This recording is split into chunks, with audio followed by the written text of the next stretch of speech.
ইরানের পক্ষ থেকে কোনো আনুষ্ঠানিক সম্মতি বা সাড়া না পাওয়া সত্ত্বেও দেশটিতে চলমান সামরিক অভিযানের ওপর সাময়িক যুদ্ধবিরতির মেয়াদ একতরফাভাবে বাড়িয়েছেন মার্কিন প্রেসিডেন্ট ডোনাল্ড ট্রাম্প।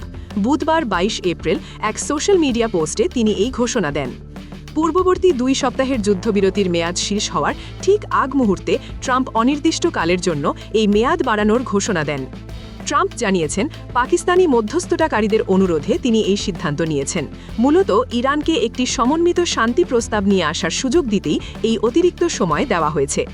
যুদ্ধবিরতি বাড়ালেও মার্কিন নৌবাহিনীর মাধ্যমে ইরানের সমুদ্রপথ ও বন্দরগুলোতে অবরোধ বজায় রাখার ঘোষণা দিয়েছেন ট্রাম্প। ইরান এই অবরোধকে যুদ্ধ ঘোষণার শামিল বলে অভিহিত করেছে। ইরানের পক্ষ থেকে এখনও কোনো ইতিবাচক সাড়া মেলেনি।